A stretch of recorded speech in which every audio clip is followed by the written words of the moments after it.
Teachers are awesome. What teachers have been able to do through this pandemic has been amazing. And I hope that when we get to the other side of this, that is recognized, and because we've been asked to do impossible things, and so many teachers have said okay, and they've stepped up to the plate and they said, okay, give it to me, and I'm going to run with it. So I'm really proud of our profession. I really am so proud of our profession, because teachers just haven't given up. We're fighting for these kids and making sure that they have what they need.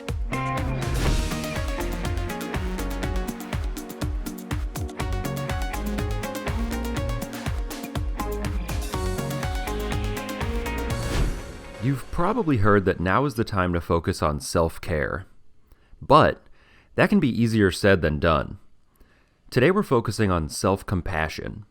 How are your fellow educators making space for themselves this year? Honestly, last week, 2 weeks ago, I felt like I was spiraling out of control. It was a mess, because I was so focused on everything, when you feel like you are just in a million places at once mentally. That's where I was at.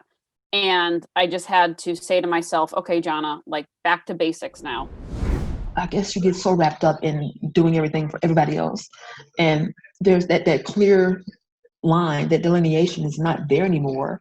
Because again, you have your school life, and then you leave the school building and you come home and your mom and your wife and your sister and your aunt, whatever. But doing this virtual thing, it's like those lines blur, and it's like my family had to sacrifice for what I was doing for my students, and I have to learn to not give all of myself to them. Sometimes there are things that are out of our control, and teachers do that a lot. Teachers want to not control everything, but a lot of teachers are type A, right? And they want all their T's crossed and their I's dotted.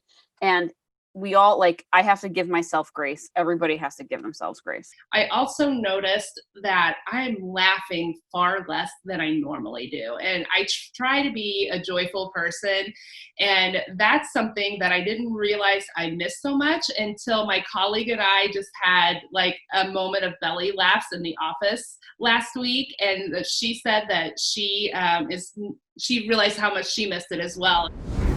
If we don't take care, and this is something I've learned, really, really learned about myself in the past, 2 years when I was getting my 6th year, was that we can't give of ourselves from an empty cup. I feel like they're really coming together and authentically working together to do what's best for kids. And just seeing them lift one another up has just been amazing. And so this is so hard what they're doing right now. And so everybody is going to have these down days and these challenging days, but to see them pick each other up, knowing that the roles could be reversed the next day, has just been absolutely incredible. We had parent-teacher conferences the other night. And so I put, where is it now? I made popcorn and I made chocolate chip cookies. And it said, this job can make us salty and sometimes it can be sweet. Enjoy this little goodie box before, during, after conferences on Google Meet. Thank you for all that you do. And then I put a little heart. You could see too, as I would walk through the hall, just that little thing, their teaching even went up another level, because they actually felt like somebody was noticing them. Teachers are giving so much of themselves to make sure their students are taken care of this year. But how do you make space for you and practice self-compassion? We'd love to hear your favorite strategies in the comments below.